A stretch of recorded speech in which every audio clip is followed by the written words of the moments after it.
it's Comic-Con, San Diego Comic-Con, and all sorts of tidbits and treats and fantasy spectaculars are landing on YouTube at the San Diego Comic-Con. And of course, one of the ones that there's been a lot of excitement about is Dungeons and Dragons Honor Among Thieves. And I've got some skin in the game here.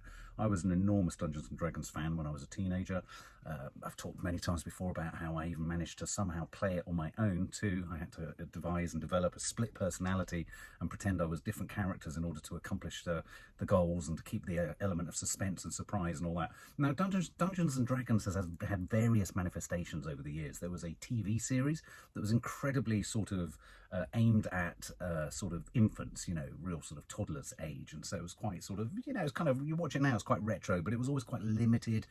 One of the things I liked about Dungeons and Dragons was the idea that you character creation, and you followed and took your characters through expeditions and adventures, and over time they would build experience points and they'd gain skills and they'd amplify skills, or they might die, and they'd gain treasure and all this kind of stuff. And so your character was there was a real evolution, and there was a really sort of three-dimensional development of characterization on your piece of paper with whoever your character was. I think one of mine was Morgan Ironwolf or something like that.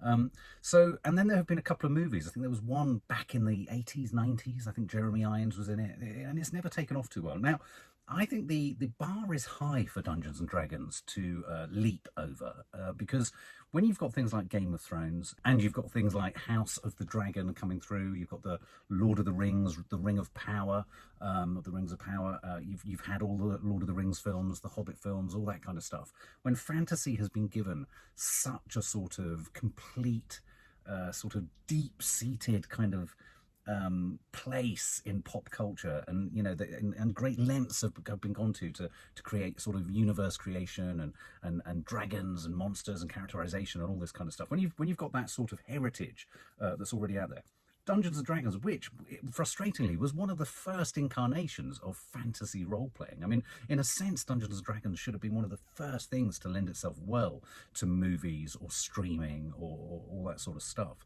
And yet they're the last ones to come to the game, last ones to come to the table.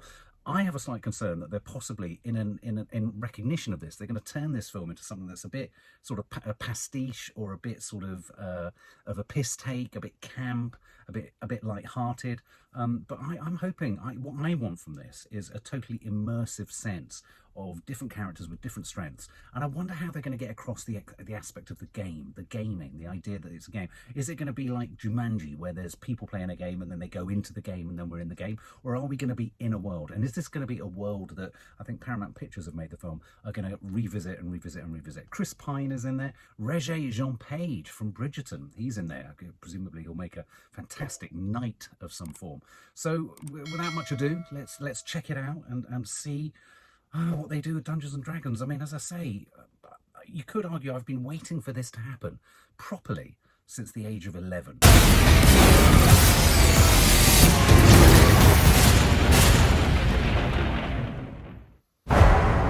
Here's the thing. We're a team of thieves. And when you do this, you're bound to make enemies. Sometimes those enemies come looking for revenge.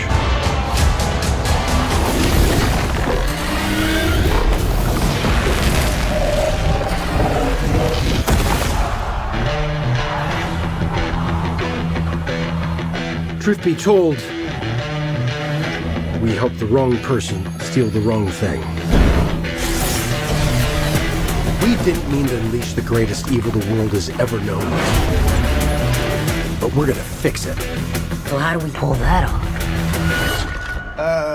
Figure it out over a drink? Probably best. You need cooling. To give us a fighting chance, we're gonna need strength. You got this, right? I know you don't. We also need courage, magic, and you.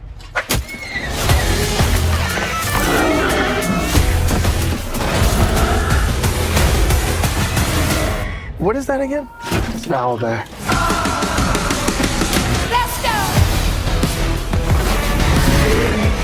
Be warned. There is evil here. I'm glad he's on our side. Want a whole lot of love. Want a whole lot of love. This one's dangerous. But whatever happens,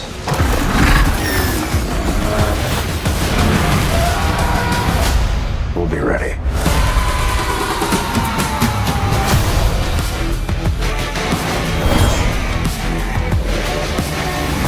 What is it exactly that you bring to this? I'm a planner. I make plans. You've already made the plan, so If the existing plan fails, I make a new plan. you make plans that fail. No, He also plays the lute. not relevant.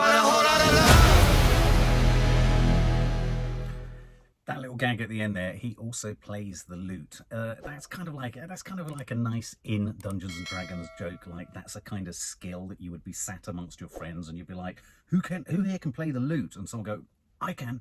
Someone will have taken the time to learn how to play the lute with their character. It's breezy, it's brash, and it's breezy. And I think in some ways, watching that and looking at it and thinking about the towering presence of all of these streaming series and movie franchises and all that kind of stuff, in a sense, to make a Dungeons and Dragons movie, you've only got one choice. You've kind of got to almost caricature it. They don't caricature it to the point where you can't take it seriously. They look like there are some pretty damn serious villains and villainy and nastiness in there. Of course, I forgot Hugh Grant is in there, which was a great addition. I liked the fact that some of the sets were, down corridors and treasure chests and castles, and it felt infinitely more real, though it's as CGI as hell, but it felt more real, and that's an important word, felt more real than even the recent Lord of the Rings, The Ring of Power teaser. Nice ensemble performances, nice kind of chit-chat between them all.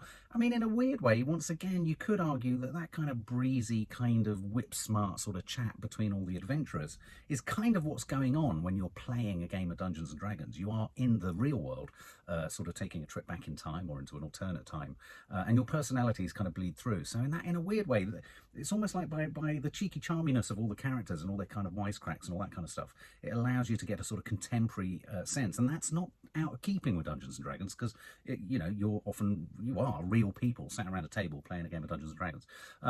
So I quite like that. I don't know, I think it looked quite sort of, there was campness in there, but it was energetic. It wasn't taking itself too seriously. There's nothing worse. I mean, I do feel that sometimes these things can get a bit too serious, and so maybe what there is in the marketplace is a space for some role-play fantasy adventure that has a lightness of touch, has, dare I say it, a sort of Guardians of the Galaxy-esque kind of feel to it, because you don't not believe the science fiction around Guardians of the Galaxy, you really believe it. So you can go high camp and comedy and keep the realm believable, and I think that's possibly what they're going for there.